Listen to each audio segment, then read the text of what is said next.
back to Midwives Gone Wild with me, Marin, and me, Margot. I know. Will that title ever be not funny? I don't know. yeah, That name. It is funny to say. Although I kept screwing it up last week and calling it Midwives on Fire. I don't know why or where that came from. But happy belated Mother's Day to you. Yes, likewise. Happy belated Mother's Day. It was a fun one, I think, sort of, at least. Yeah, it was pretty fun. That made me think of something. I was going to ask you, did you get any like emails from places that you buy things from giving you the option of opting out of Mother's Day emails? I did not. Okay, well, then you can't really speculate maybe on this, or maybe you can. I was reminded of that yesterday when I got a Mother's Day email from a company that I buy stuff from. And I remembered that the week before they had sent this email kind of making a big deal about opting out. And I thought that was so fascinating. I had never got anything like that. And it really was making me think about why that would be and like where we are in history that would possibly be a thing. Right. That a company would do. I know. I think it's part of the larger, like, overly sensitive cultural stuff that's happening, which, you know, it's funny. I was thinking about it too, actually, because I was like, oh, we didn't post anything on Mother's Day. We're just like the least festive and the least good at, like, you know, and it reminds me of that thing I sent you too, just being like, oh, we're maybe not as big as some of the other birthplaces because we're not like manipulator, liar jerks. So, you know, it's like, I don't know, if I had felt the desire to talk about Mother's Day in some like authentic way, perhaps I would have. But yeah, I agree. Yeah, I guess I was going to say, like, of course there's like sensitivity around like, oh, this could be a complicated holiday. Or like I even sent a message to an old friend of mine on Instagram because I knew his mom had died this year and was like, hey, I was just thinking of you and wondering how you're doing today. Like, that all feels like real and legitimate. Yeah. But yeah, sending your entire email list being like, oh, are you so fragile that you literally can't bear to see a Mother's Day email?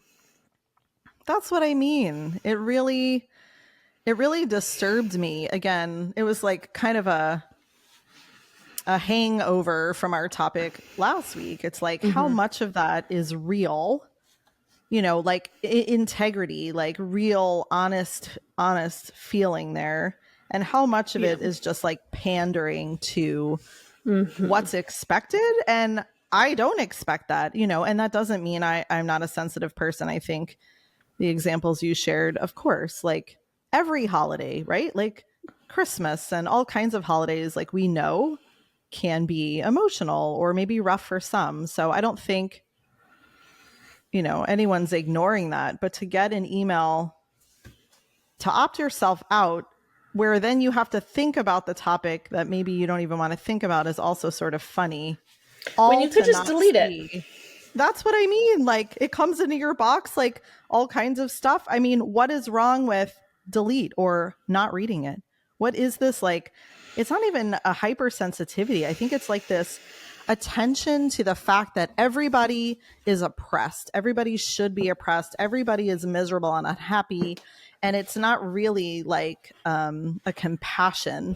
It's just like a pandering to it so you don't get the finger pointed. I found it really annoying, actually.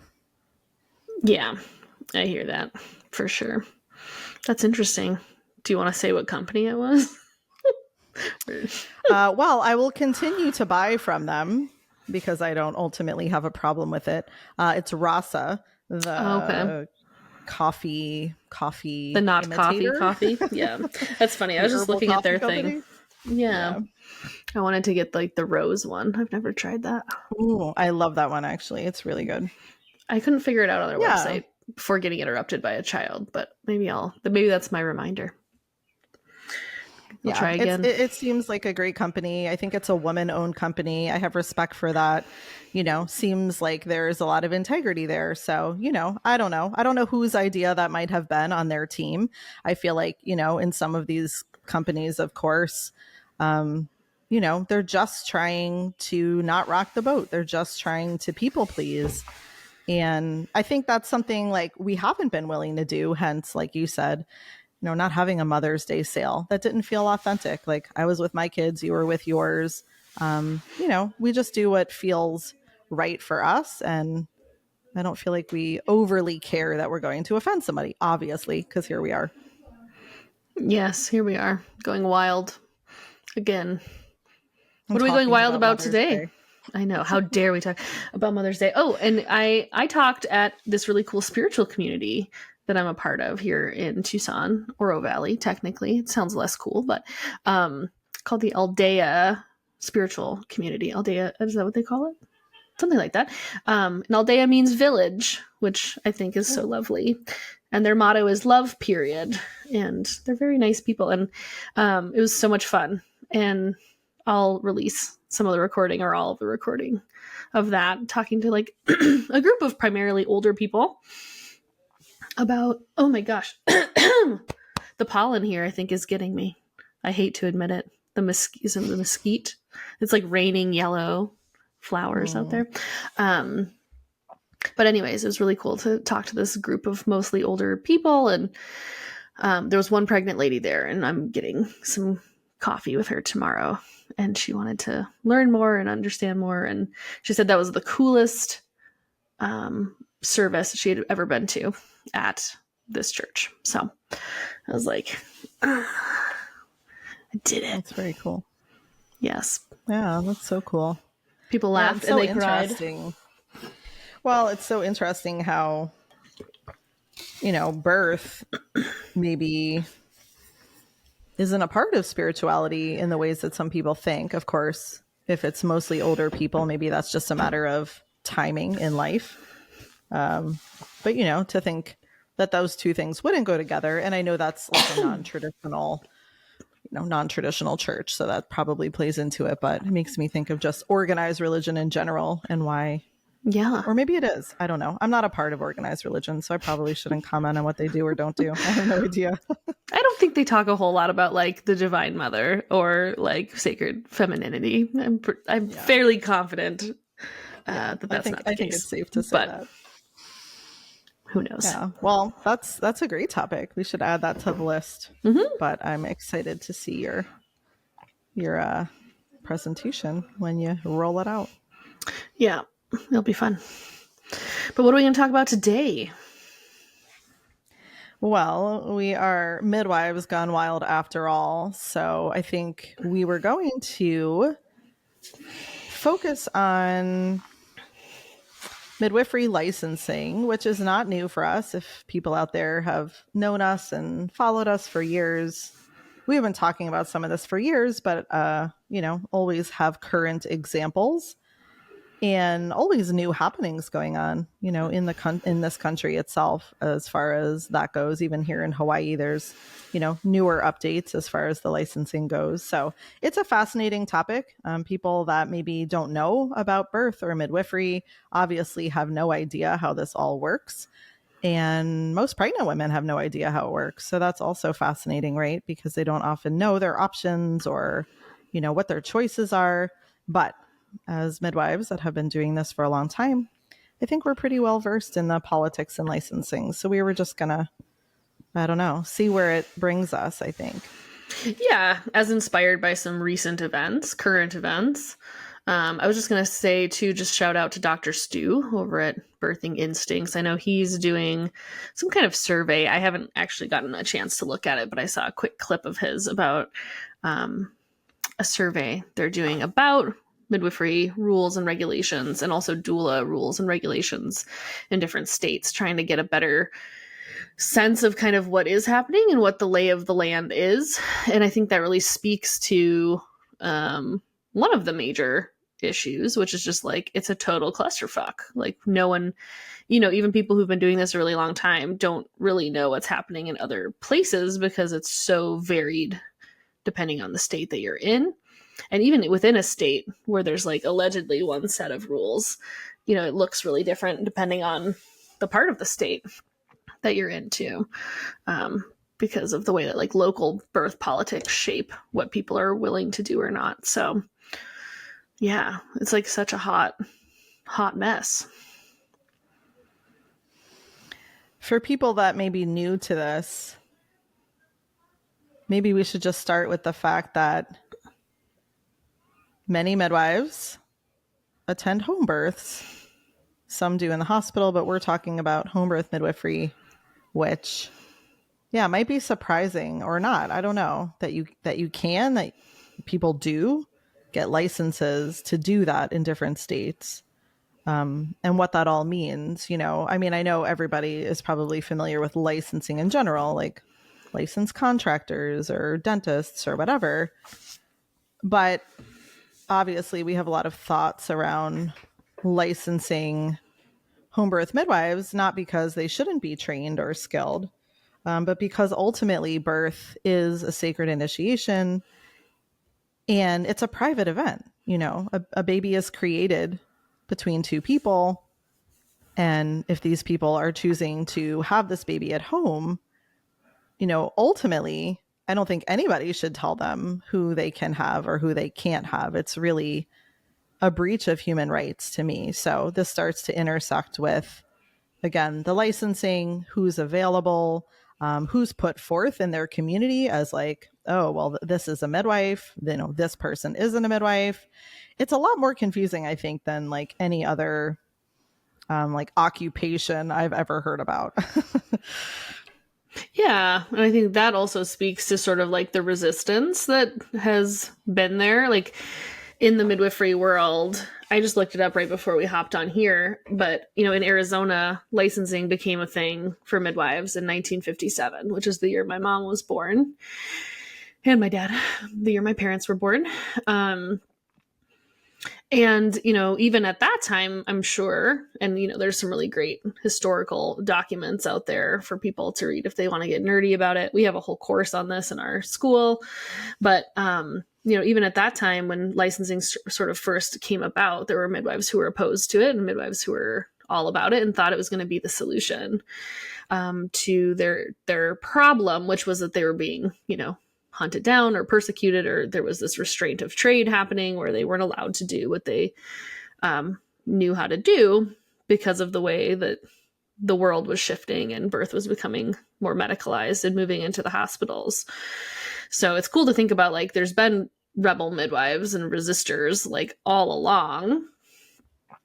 And so, yeah, I guess that's been part of what has shaped it too. And like every state has looked so different for those reasons. Like, I don't think there's ever been a really strong central sort of consensus amongst home birth midwives that, like, you know, I know there's like rumblings of this happening at a national level right now, but I just don't buy it. Like, there's not enough.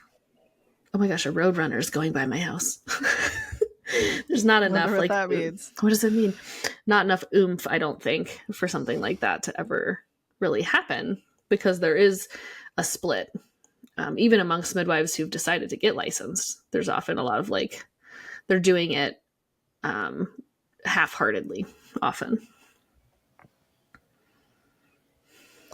Yeah, it's hard to tell what came first in a way, the chicken or the egg, because I think a lot of people would say licensing came in as a way to protect midwives. I've heard that here in Hawaii, where licensing is very new. But yet, you know, that wasn't my experience as a licensed midwife in Arizona. So I was licensed there for a couple of years. I ended up giving the license back. Long story made short. But I felt while I did have a license that I really had more of a target on my back, actually. And I didn't feel protected at all.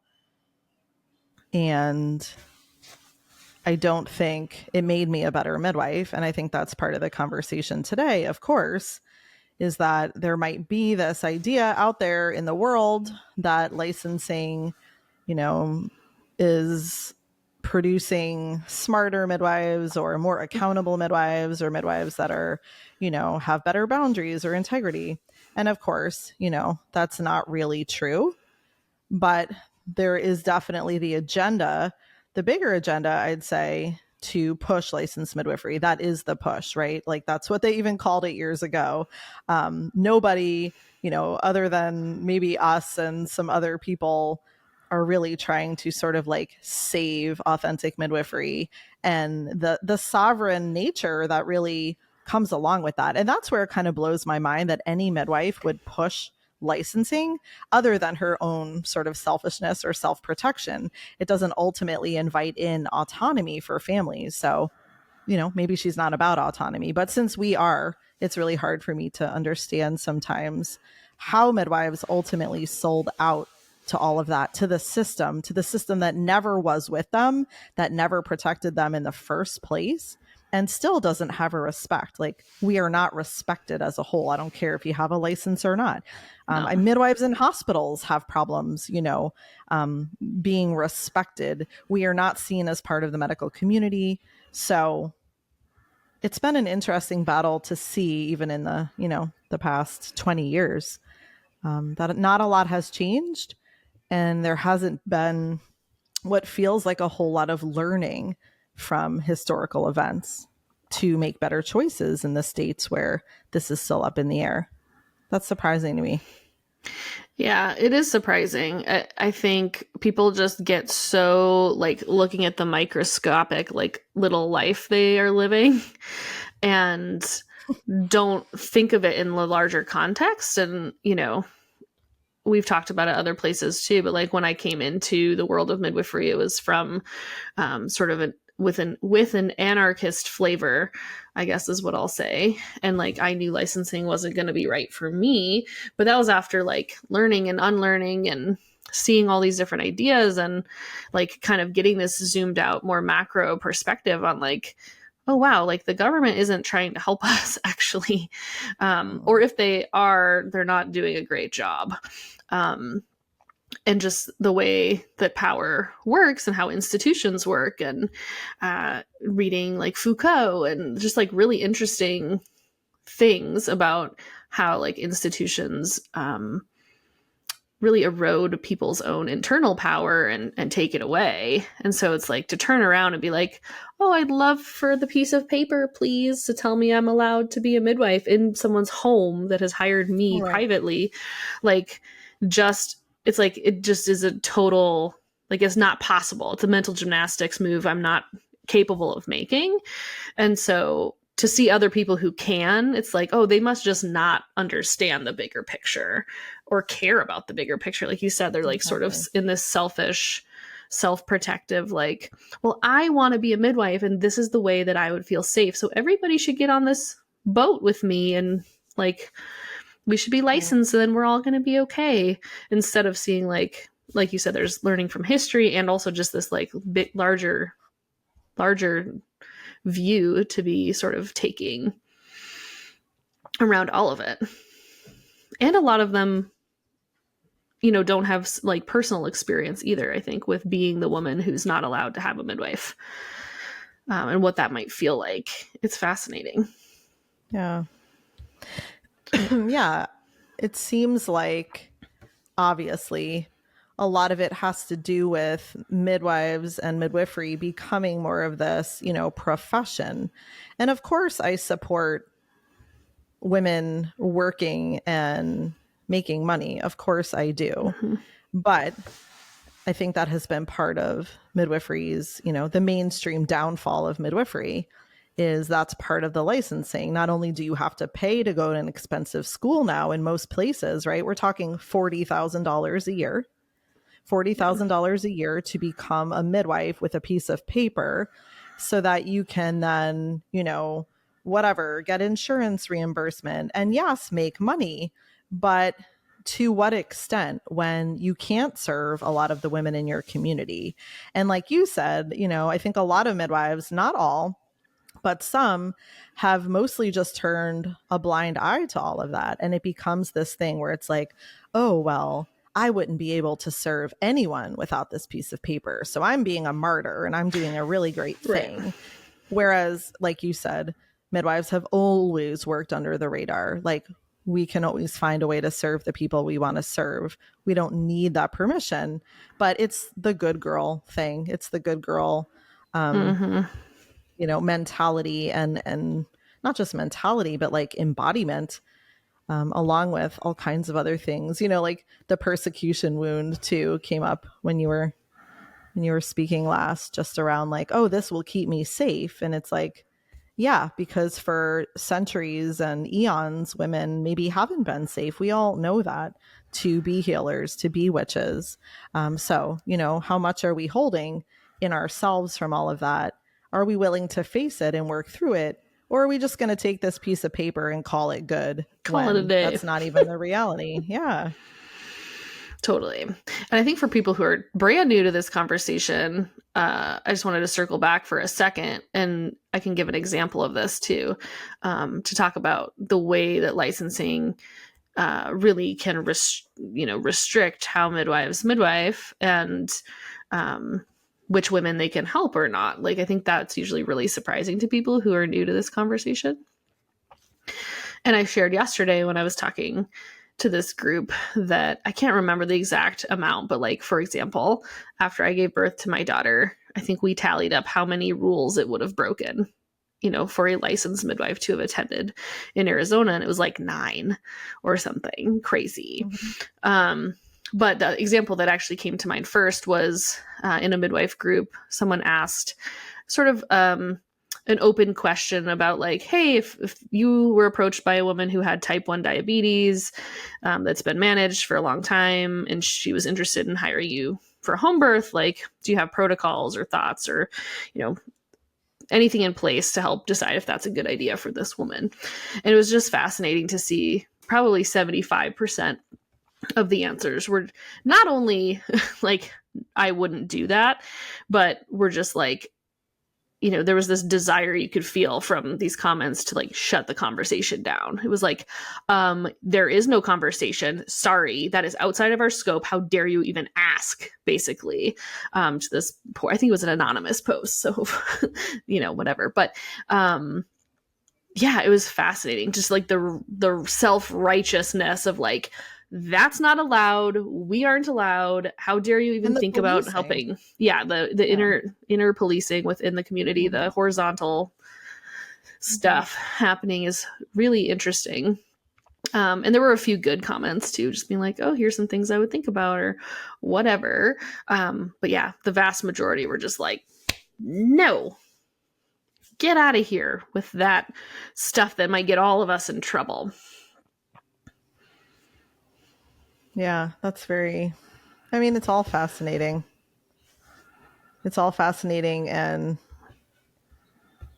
I'm just always surprised because to me, midwifery is so creative. Like, birth is the ultimate creative process, right? Mm-hmm. Pregnancy, like, these are all like magical miracles. And there are definitely things we know as midwives that are more clinical and intellectual. But ultimately, like, caring for women and families is such an art, and I think that's definitely what we're doing with our indie birth midwifery school. Like, we're one of the only schools that doesn't teach to an agenda or like a pre-written set of like right or wrong answers to pass a test to receive a license. That is one track people can do. And if they get it all right and they get the piece of paper, then they become just like cogs in the wheel. And I think it's like being a monkey. Like, there's not really that much exciting about it. Like, monkeys can do lots of things. And then as a midwife, you can do this or that, but you can't do that. But you won't even think about it. You won't even think about how you could maybe be creative or how to work with this particular woman. So again, that's a choice. I don't know that a lot of licensed midwives know that they're making that choice initially. I didn't as a young licensed midwife. Of course, now I see it, and I wouldn't have it any other way. I wouldn't want to just, have a checklist to work with people. And I'm so surprised that a lot of midwives are okay with that. But yet, I think that's also how they learn midwifery. I think that's, a huge problem of midwifery education is it's really not the art of anymore. It's the checklist of. It's not even an art. It's an algorithm. Yeah. Yeah. And that was what a few people did say. They're like, wow, is this what they're teaching in midwifery school now? Yep, They're it teaching is. you type 1 diabetes means you can't help this person ever at all, full stop? Or is With there no any further room, thought. Yeah. right? Is there any room for conversation about like this particular woman's experience? If there's any other red flags, if there's any other issues going on, what she wants, how far she lives from the hospital, like there's endless good questions to be had when thinking this through. So yeah, somebody said that. They're like, oh my gosh, this is like such a good example of like midwifery being turned into an algorithm. And like soon I love AI can that. just do our job.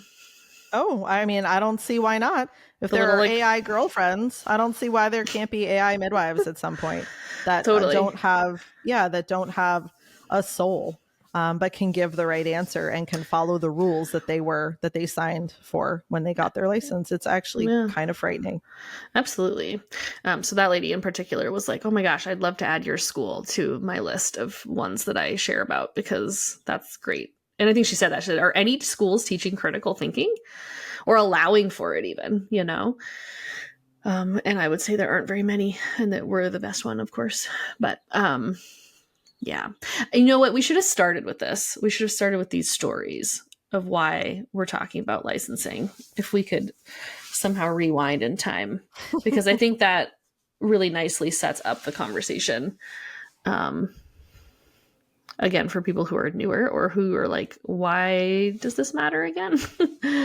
Do you want to tell your story first, or should I tell my? I mean, not that they're yours or mine, but Yeah. Well, you go for it. We'll see if we get to mine because I don't know that. Yeah, A, it's not mine, and B, I, want to be extra respectful because it's not something that's public. So we might not even get to that one. But the one you were going to share, I believe, is public knowledge. So it doesn't feel weird to tell someone else's business, which, midwives are really good at. And I don't want to be a part of necessarily. Yeah, I know. I'm trying to think how I even want to frame it. So news travels fast in the midwife world. So I actually heard about this birth within a couple days of it happening because it was like a friend of a friend who was the midwife. And it happened to have happened really close here, actually. The mom and baby both ended up in Tucson. So yeah, there's the story as told by the dad is available like on TikTok, so I don't feel weird kind of rehashing the little bits that he did share, especially clinically. But like the long story short is this was a home birth, and the mom and baby both ended up dying, which is exceedingly rare. I looked up the stats right before we got on. I think it's like a 0.03% chance ever that a mom would die during birth. And so that's a big deal. And again, that's why I heard about it. And she had a uterine rupture at some point that this midwife missed. And this was a licensed This is a licensed midwife. Yep.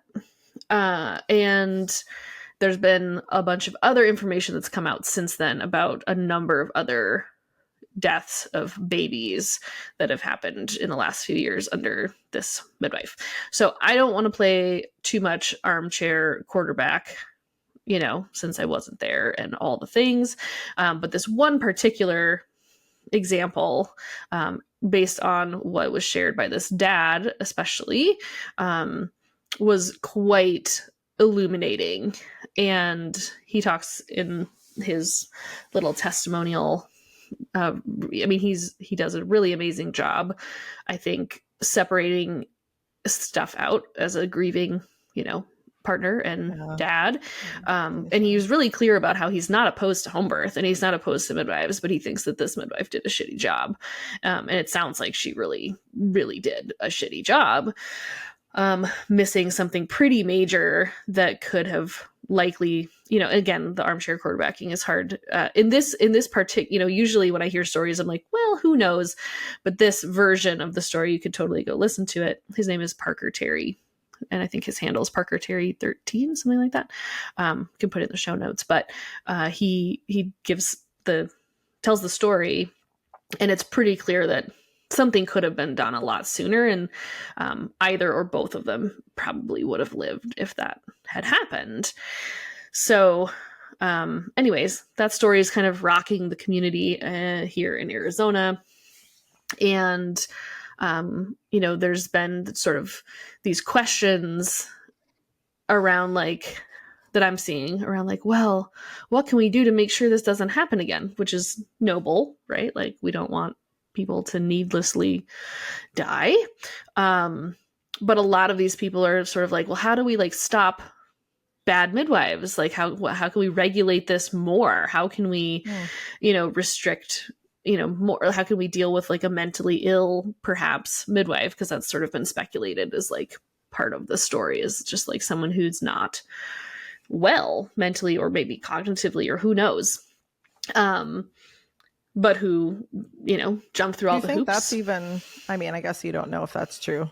Like, I think that's always interesting when that gets thrown into the mix of, a horrible story. It's like, yeah. Maybe? I think, yeah, if I had to speculate, which I guess we have a show, so we get to do whatever we want. I was going to say, like, I think what is likely is that just there's this pressure, right? Like in the midwifery world to be something. And I wonder how much this midwife felt this pressure to be the hands off, to be the, like super this ego thing. Like, yeah. I mean, she called herself a VBAC specialist, for example, and a breech specialist, and right, is very ironic. And so like this desire to be like renegade and hands off and trusting birth and trusting women. But it's almost like at the expense of, again, critical thinking, because in the story that he tells, it's like, even if she had just taken this woman's pulse, I am certain that there would have been some sign with the amount of blood loss that was going on, like a rising pulse. Such a low tech, low intervention, easy thing to have done that could have given information that maybe would have changed the outcome. So yeah, it's like, that would be my speculation, is that there's just this element of like, yeah, I don't know, this pendulum is just constantly swinging, it feels like, in the midwifery world. I'm the most medical, and like, I'm the least medical. And it's like, well, what's the actual situation in front of you, and what is it calling for, instead of like the ego identity thing that people fall into. Yeah. I did not watch it, so that might not be helpful for this conversation, or maybe it's better in a way, because like, I'm sure that was very emotional, and I have compassion for that man and for the woman and the baby, that are no longer here, for sure. But I didn't see it, so I didn't like, you know what I mean? I'm not like emotionally engaged maybe in the same way. Because all of that's true. But then to just play devil's advocate for a minute, like, they worked with this midwife the whole time. I would imagine the whole pregnancy, especially if she was like mentally not together, or like, I'm just saying that it's not okay to be negligent in your care. But yet when we're working with people and we want to, I mean, at least in our case, we want to be outside of the system. That wasn't her. We want to have this relationship with families that's personal, because we're serving them and we don't need the government and all of that. Then like, all of the adults have to do their part to, suss out maybe what isn't a good match. And, I'm here to say that as a midwife, I've been a part of matches that weren't right. And I take responsibility for that. So I think on both sides of the fence, we have to take responsibility, ultimate responsibility, for the relationships we choose to enter into.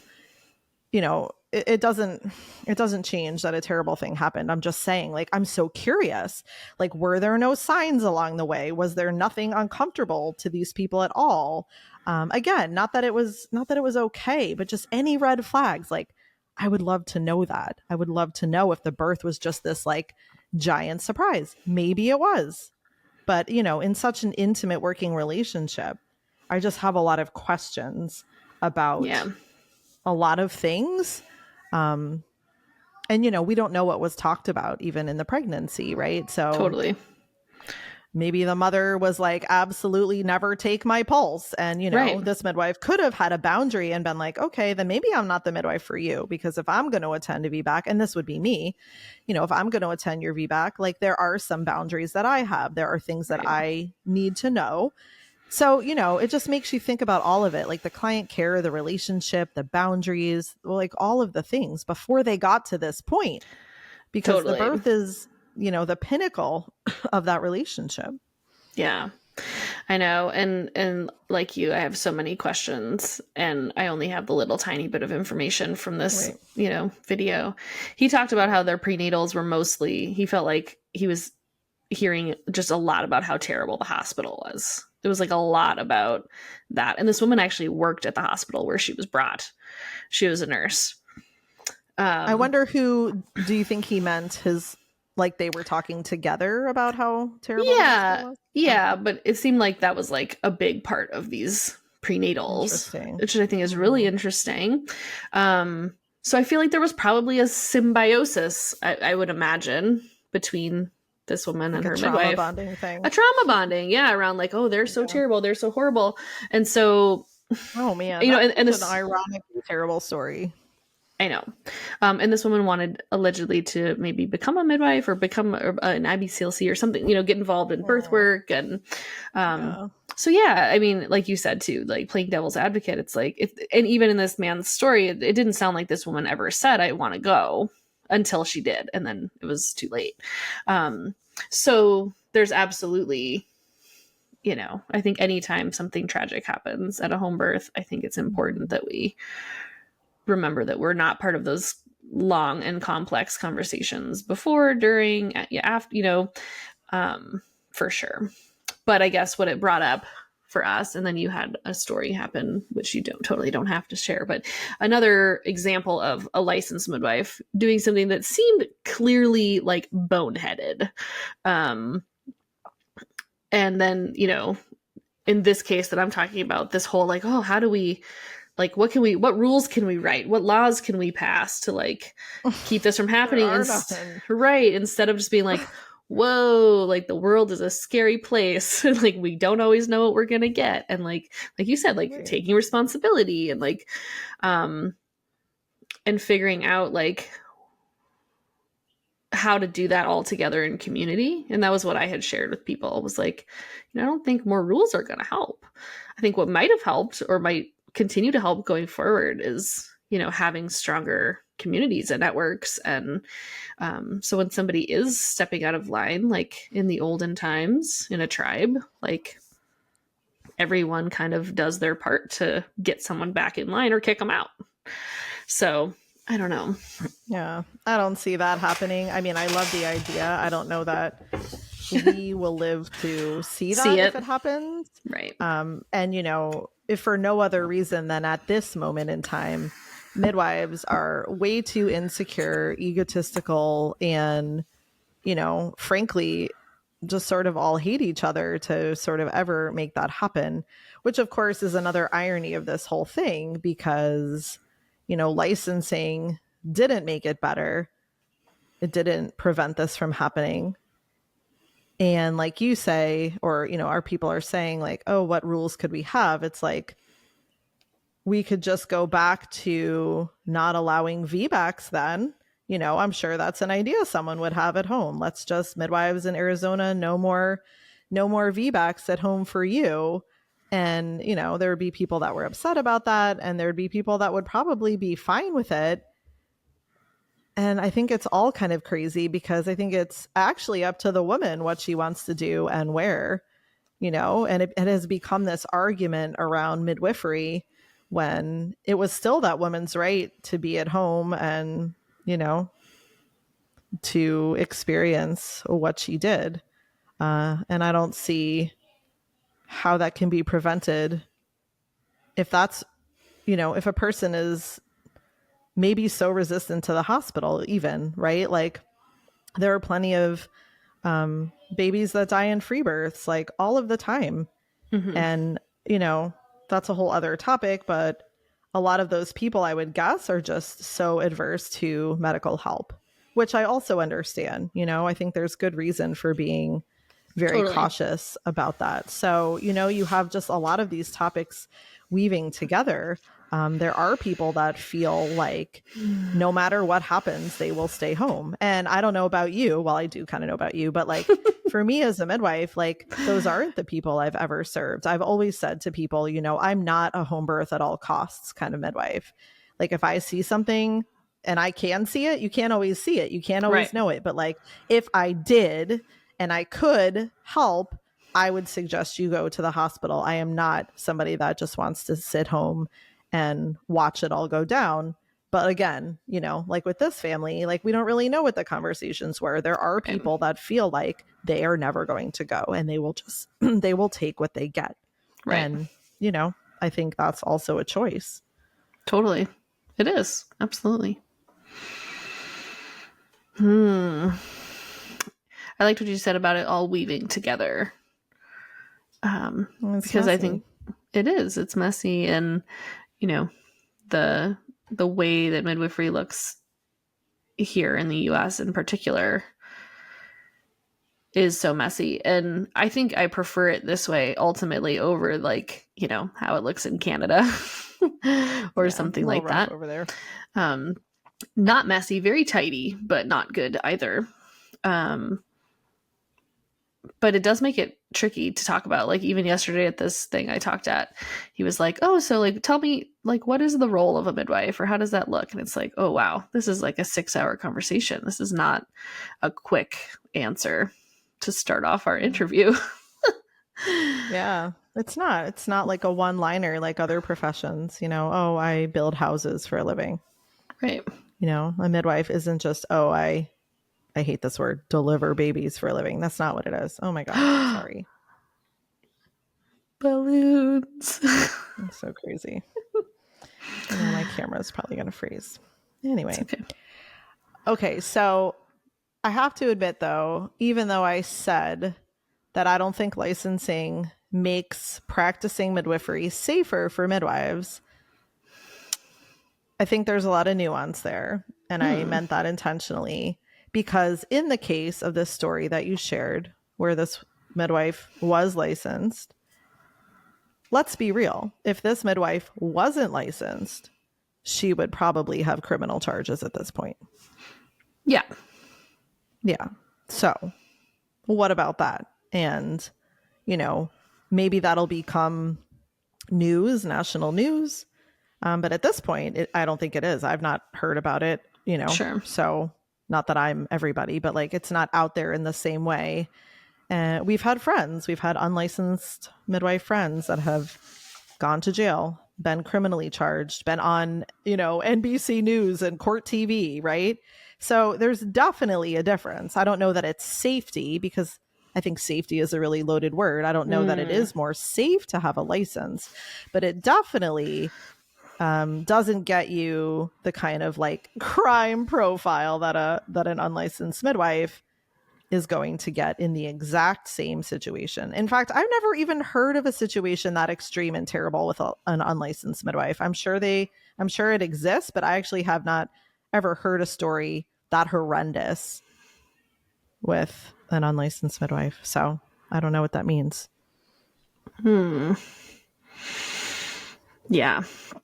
No, I agree with all of that. And then even within that, there's so much nuance, because it's like, at the end of the day, what does it look like for, you know, there's just no telling, I guess, what even like criminal charges would look like or how they would end up actually panning out. And sure. Yeah, there's just so much unknown. Yeah, I guess, you know, to keep it simple, though, my point is there isn't a headline in a major paper saying baby killer, woman pretending to be midwife killed mom and baby.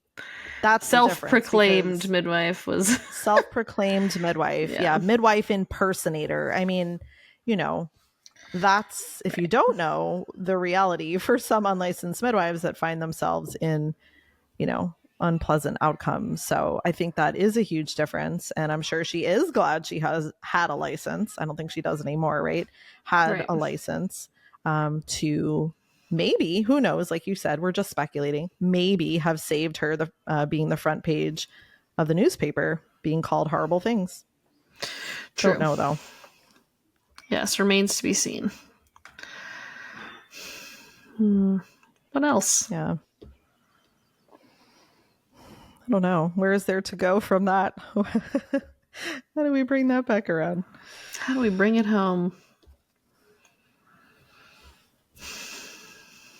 Yeah, I think it's important to remember that, there are no guarantees in life. And that's not meant to be like a cop out or an excuse for bad midwives or bad anybody. Like there are people in the world that don't know how to drive a car and they have a license to drive, right? Like this isn't unique to midwifery. But, the answer, I don't think ever is more control and more regulation. Like you said, maybe it's a community or it's some kind of accountability or lessons learned or example set, but it doesn't change what happened. It doesn't change that, licensing is still a thing. It doesn't mean that people should assume anything. You should not assume that a licensed midwife knows anything at all. And that's where, we had some other stories. I don't know that I need to share the detail of them, but just a couple of other stories recently where licensed midwives similarly seem to make some major errors in judgment. And that's not just like hearsay or gossip. Like some of these were actually videos of births that we were able to view. And I'm really grateful for that. It was really helpful to to see some of these situations and not just hear about them. Because again, if you weren't there, I think generally our stance is like, if you weren't there, you just can't know, no matter what the gossip, no matter what the little, chatter gossip tree spreads around town. If you weren't there, you don't know. But in the cases of getting to watch some videos, right, being really shocked, like there are just some basic skills that all midwives that call themselves midwives, no matter what they are, should have, because we are at home and there are things that happen. So I was just like really, really surprised by that, because I don't really understand that. Like, we don't control everything. Sometimes even with the best of our skills, it doesn't help. right. A baby can't get out or a baby won't breathe no matter what we do. But to not know, to not know a skill when you call yourself a licensed midwife, I don't even understand how you get a license, much less, I think this brings up a really good point though, which is also going to lead into a really good segue, which is, I think you've used the word know twice. So like KNOW. Just because a midwife is licensed doesn't mean she knows anything. I think it does mean that they know things with their brains, but it does not mean that they can embody what it means to be a midwife. Yeah, I love that. And I think we're seeing that more and more, especially with like the MEEK accredited schools that are, like you said, so expensive. People are getting just sort of like pushed through birth center farms during apprenticeships, and they're coming out the other side without, like, they'll have knowledge. They've seen births. They've maybe done some things, but they don't have the critical thinking skills. They don't have like the embodied skills. Their nervous systems are fried. And so then something presents itself and they just freeze or just no, I love that you said that. Black out or something. It's like, I would guess, and we don't have to get into the details, but I saw this video too. And it's like, I bet that midwife has read what she should have done in that situation. She's maybe even like watched other people like solve a similar issue on a video, but like didn't have it in her bones. And like, I don't know, it's just fascinating, totally fascinating. the whole thing. Because at the end of the day, midwives are just humans. But it's like, how do we, it brings up this question of like, how do we train midwives? And, we're always asking that question because we're people who do train midwives. So I think the way most people are doing it is really not good. Very not good. Yeah, I love that you said that. And you're exactly right. And, you could feel it and see it on this alleged video where there was just a sense of, right, like being frozen. And, I think there's so much, obviously, that goes into like our nervous systems and health. And you and I have learned so much in our own lives in the last year to be able to like start to add more of that to the school, because I know we both know how important it is. Like if you can't function at a birth in any kind of way, and maybe this is back to that first story you were telling, like this question of like mental stability. I don't know more about that with this person, of course, but like a lot of that could come back to the nervous system, and that most midwives are overworked and, going to too many births and not taking care of themselves. So when you're in it, in that moment, when you are the only one there with the skills and the hands and you aren't able to help, like that's a serious issue. And, I'd be curious how midwives or, this one in particular deals with that. Like, I'm just so curious. Like, do you go forward from that? Do you keep going to births? Like, what do you do? Because it wasn't a matter of like, oh, just, kind of like God wasn't on our side. It was like, I didn't even know how to try. Right. And I think that this really, gets at some of this stuff I was thinking about a lot in the last few years when I was practicing, since I'm not right this moment, but, just this feeling of like wanting to have two midwives there, like for co-regulation. I didn't think of it in those terms at the time, but, having two functioning midwives in the room so that if one of them goes off the deep end, like there's at least one left. Right? Like, I think that is, and a lot of people have that rule of like, oh, I only go to births with two midwives. And like, I think I used to think that was really, I just don't like rules in general. Like I feel allergic to them, but now I can, I feel like that is true for me. Like if I'm going to be at a birth, it would feel good to have a second midwife that I trust there. Because two is better than one, just like some built-in support. And right, if there's like ever, I would hate to think that I would ever do that in the moment, but it's like, maybe that's what's like so repulsive about this specific example, was like watching it being like, oh no, could I have done something like that? Like it's like horrifying to think, and I don't think so, but anyways, having two people. Yeah. I mean, yes and no, I guess, if I think of myself. Like, mostly I'm like, no, because if nothing else, I feel like I have instinct. And I mean, I don't know that that's something you can teach. You have that too. And I think we do our best to communicate that, to our students. But there is a certain amount of instinct. But then, it, like you said, kind of in the darkest moment of being like, oh my gosh, like, could that happen? It's like, if I was really in bad shape and maybe like not well physically and had a lot go, like, I could imagine like some crazy alternate life where maybe, that would happen, or it could happen. Maybe that midwife was at her 6th birth that week. Like, I don't really know. And again, it's not an excuse, but for people that are maybe new to this or this conversation, like, it is a difficult lifestyle. And then we throw on all this other stuff like licensing or not, and the fact that midwives aren't in community in most places. And it makes it a really like difficult role to sustain. It is a very difficult lifestyle to sustain. Well, in a detail of this story that I half shared, because it's not mine, people should go listen to it themselves, but a detail that he shared was that this midwife was, I believe, 3 hours away. I can't remember if he said 2 or 3, but I think it was 3 hours away, which is why it was close to me, even though She was based Okay. up farther north. I didn't realize that. And yeah, I think she did go to a number of births per month, and I couldn't speak to the exact details, but yeah, like that alone stood out as like, that's not sustainable. That doesn't make sense.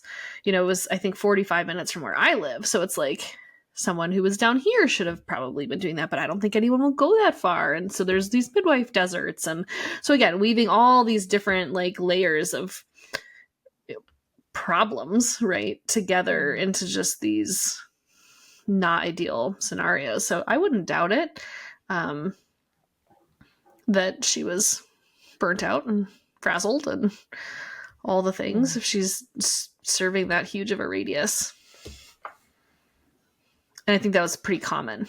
That wasn't like an outstanding example. Well, when you're the VBAC expert, you know, I mean, it could be that people all over, you know, want your expertise, and like you said, a lot of midwives wouldn't take on some of these families. So right, that's interesting, you know, again, to bring it back to the licensing thing, because that's unusual. I mean, in a sense, you know, I haven't lived that many places, but most licensed midwives, most of them are pretty quick to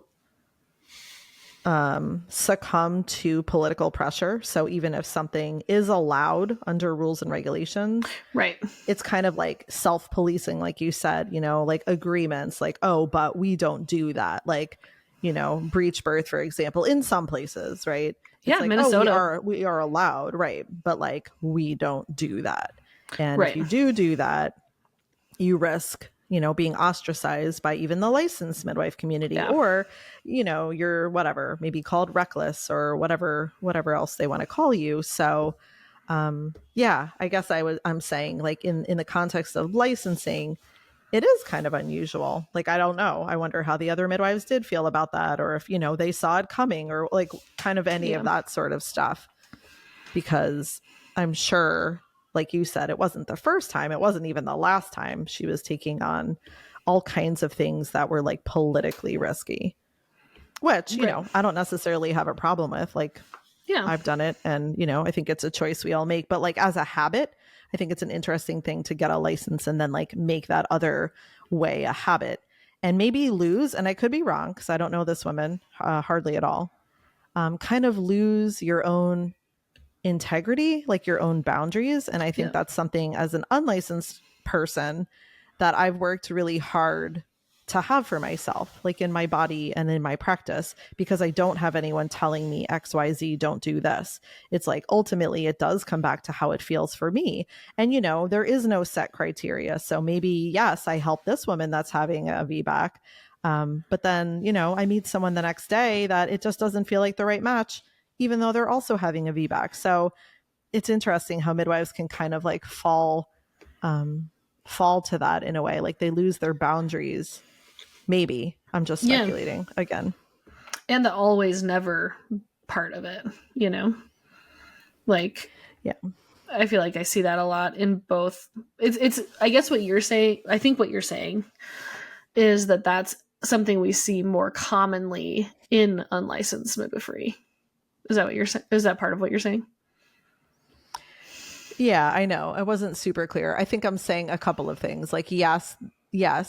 Like, usually it's the licensed midwives that more have the reputation of like not having boundaries and just taking anyone on. Yeah. So it's just curious that as a licensed midwife, she kind of decided to go rogue like that. Yeah. But then, licensed or not, like we all have the responsibility, I think, to develop our own boundaries no matter what. Like, that's where people are fooled. Licensing doesn't give you boundaries, really. Like, that's something that you have to set. Although, you know, if you think that's real, like maybe that's why people get a license, right? They're like, oh, well, I don't want to be responsible for my own boundaries here. So I'd rather the state tell me. Yeah. I'd rather the state say like, no midwife, like bad midwife, no breech births. Okay. Now I know I can't do breech births. And, you know, there's midwives that function for decades like that. But just me, myself, like I want to be sovereign. I want to be in charge of my choices and I have to decide what feels good. So even if I, license or not, I guess it's just, that's something we each have to figure out. And yeah, it's sort of all melding together there. I don't know what my ultimate point was. No, I think it made sense at first too, but it started making me think about that more too, just and naming that's often what we see more commonly in the unlicensed midwife world, where it's like, I'll take anybody who has any long list of horrifying things wrong with them. Which, again, could be on an individual basis fine, but like you were saying, like when you see people like who have the habit of that and being like, well, I'll just take anything, indiscriminate, like, right, yeah, or having that label like that. I don't know if that was a self-applied label, like a VBAC expert. Yeah. Like, I would never personally call myself anything like that. Like, I'm not, and it doesn't mean I haven't attended really awesome, successful VBACs, but like, that's not about me. And also, what are you inviting in? So I think that's interesting to think about if you were going to proclaim yourself. The universe is like, damn, let me show you what kind of expert you are. Yeah, totally.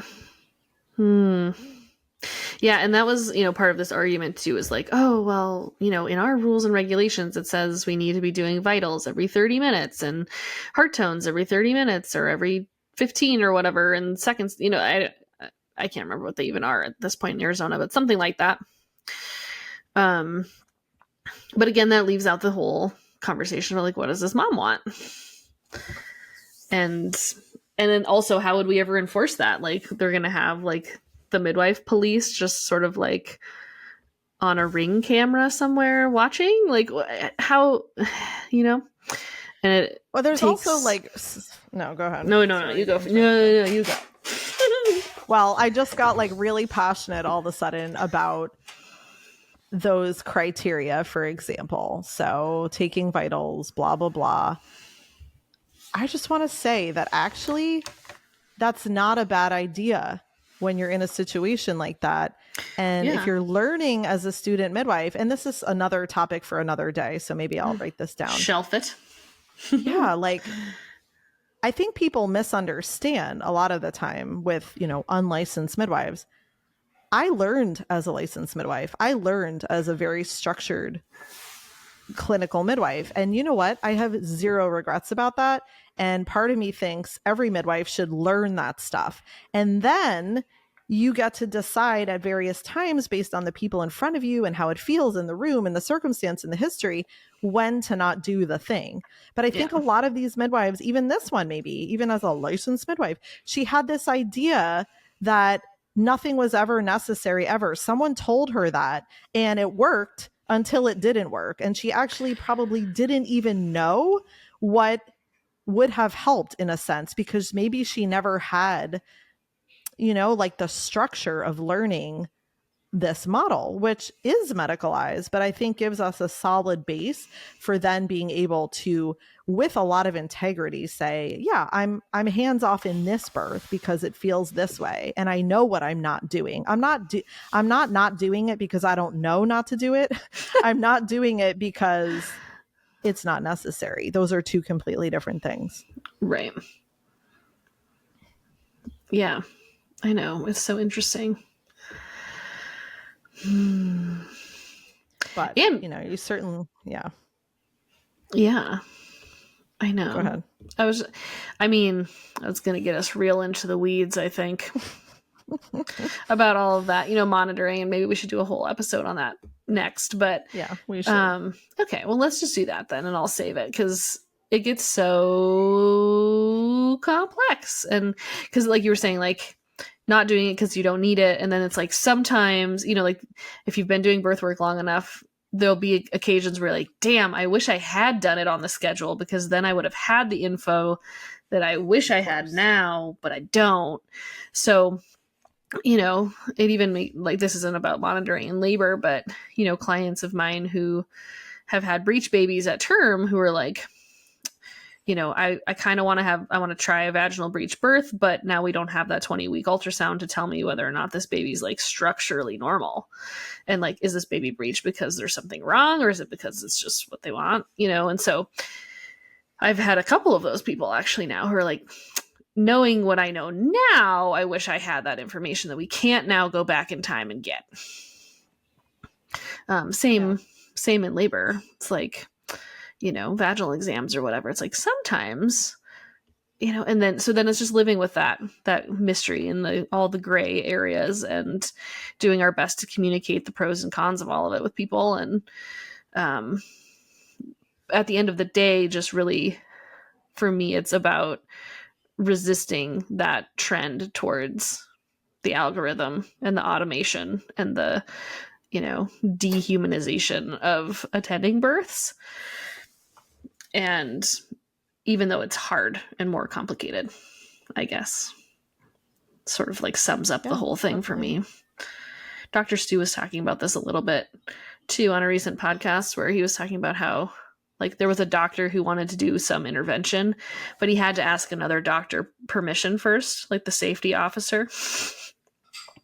And so it's just like, and they're probably running it through the algorithm, right? Or like the VBAC calculator, which is a real thing. And whether or not you're allowed to attempt a VBAC at certain hospitals, like, I don't know, it's just fascinating how we're all trying to like figure it out and cover our asses and make sense of something that at the end of the day, like, is too mysterious to make sense of.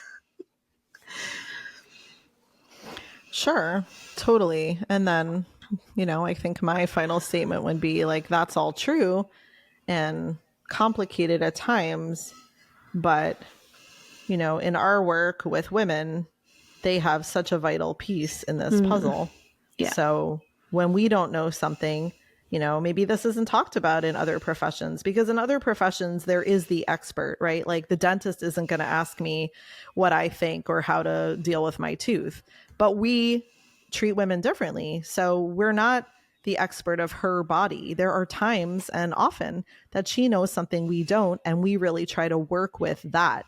And we use that to our advantage. So that's another huge piece and another talk for another day, and how that plays into clinical care. Right. Which requires working with women that we trust to be able to communicate, or to even know and interpret and then communicate that with us, which is very different than like, again, that indiscriminate, like I will work with anybody no matter what kind of approach. Yeah. Yeah, it's very unique, and it's also not perfect. And I know both of us have had experiences, maybe that haven't been great, and we've learned a lot. So when you're dealing with humans, this is what I figure. When you're dealing with humans, it's just going to be messy. There is no perfect answer, right? There is no perfect solution. Like birth mostly works, babies come out, or we wouldn't all be here. So we have that on our side. But, having integrity and feeling good about the work we do and the people we serve, there's a lot that goes into it. So it'll be fun to explore some more of these topics in the next however long this goes. I don't know. Forever. Yeah, I think that's a really good point, and I will shut up after this, I promise. But yeah, just thinking about, and this is what I was trying to say earlier, it's like midwifery as just like a rat race and like trying to get clients and go to births and get your license and follow the rules is very different than looking at midwifery as an integrated part of your life and like your life's purpose and work, and being like, what is the world that I want to live in? How do I want it to look? How do I want it to feel? What are the values? And when you value autonomy and self-responsibility and sustainability and vitality and well-being and like, then it has to look these ways. And then the question isn't like, how do I want to do midwifery? It's like, can I do midwifery in a way that's in integrity with all those values in today's world? And I think that that's often like a one that keeps me up at night. But yeah, I love that. I think that's the perfect way to end. That was a beautiful, beautiful statement. And I love that about you. And it's like, that's what our school is built on, you know? Yeah. It's not on the algorithm. It's like built on the fact that like each woman that pursues this path is like unique and beautiful and has to figure this stuff out. And that's what we're in support of this beautiful world, you know, that can be a result. So I think that's it. That's it. Shout out to Charles Eisenstein, since we just used some of his words. That's maybe right. maybe he'd come on Midwives Gone Wild sometime. That would be really awesome. Midwives Gone Wild plus Charles. All right. Plus Charles. All right. It's a wrap, everybody. Thank you. See you soon.